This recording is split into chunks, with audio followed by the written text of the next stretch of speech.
नमस्कार मित्रांनो, double O अकॅडमीच्या या स्कॉलरशिप सिरीजमध्ये तुम्हा सर्वांचं स्वागत. आजच्या व्हिडिओमध्ये आपण NMMS म्हणजेच national means cum merit scholarship exam या परीक्षेबाबत अगदी सोप्या पद्धतीने माहिती पाहणार आहोत. मग NMMS म्हणजेच national means cum merit scholarship exam ही एक्झाम कुठले विद्यार्थी देऊ शकतात किंवा या एक्झामसाठी काय अभ्यासक्रम असतो ते आपण आजच्या व्हिडिओमध्ये पाहणार आहोत. सगळ्यात महत्त्वाचं म्हणजे या परीक्षेमागचं उद्दिष्ट काय होतं.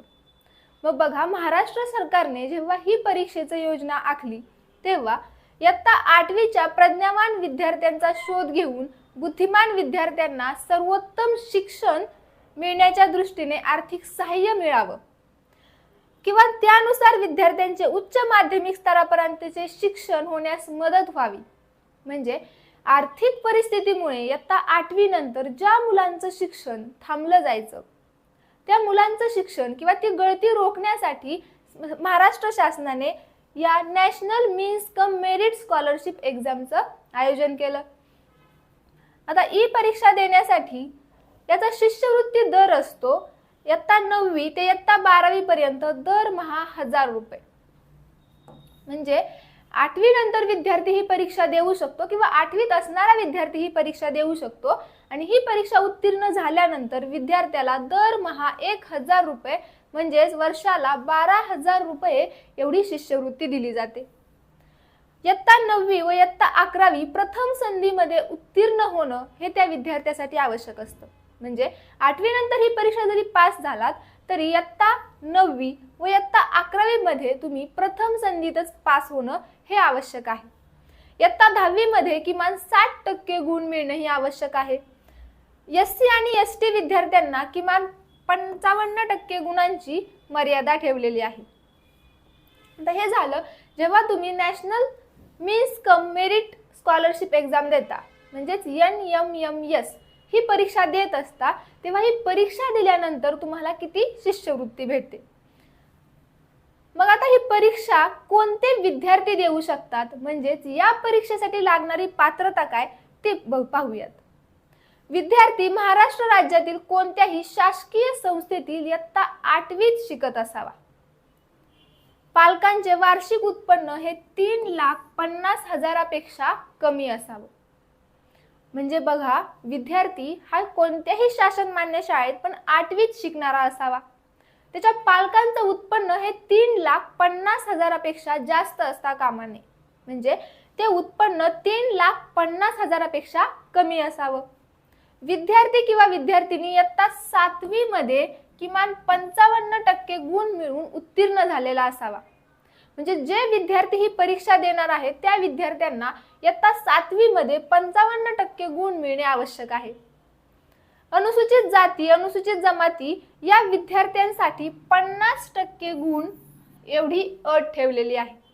म्हणजे अनुसूचित जाती आणि अनुसूचित जमातीचे विद्यार्थी इयत्ता 7वी मध्ये त्यांना किमान 50% गुण मिळवून उत्तीर्ण होणं आवश्यक आहे.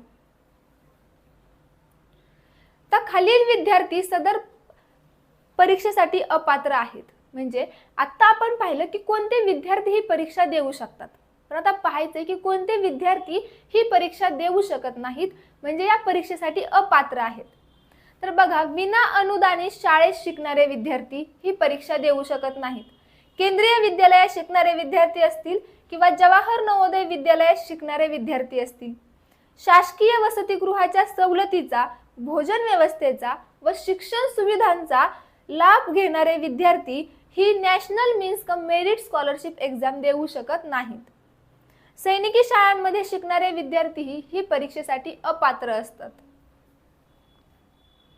तर परीक्षेसाठी विषय आता आपण पाहिली या परीक्षेची माहिती. पण या परीक्षेला तुम्ही जेव्हा अप्लाय करता त्यानंतर तुम्हाला कोणकोणत्या विषयांचा अभ्यास करायचा असतो तेही माहीत असणं आवश्यक आहे.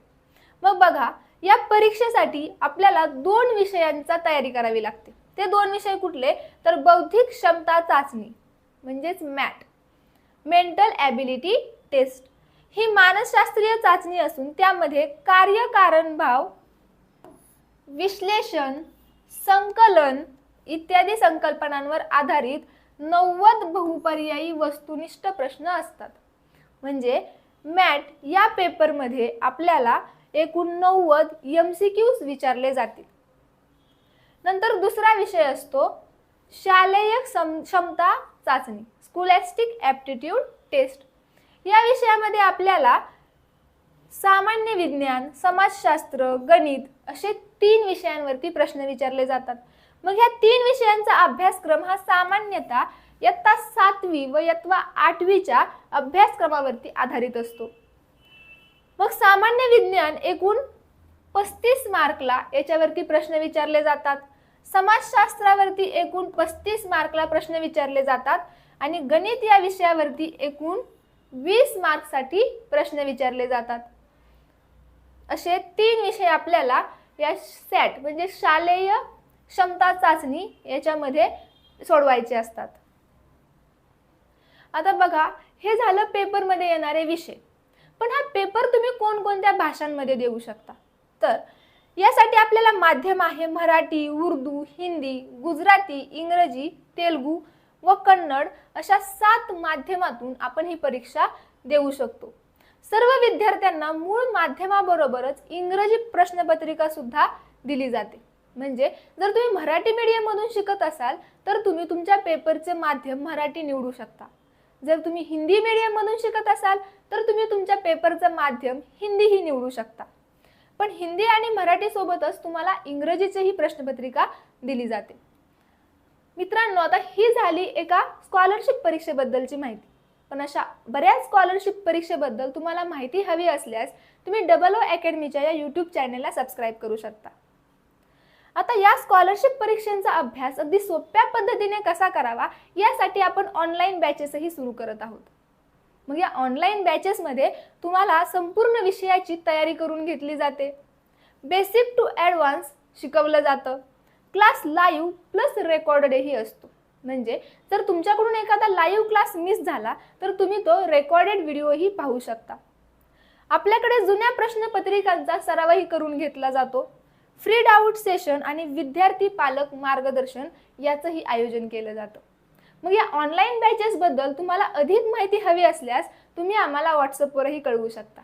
थँक्यू.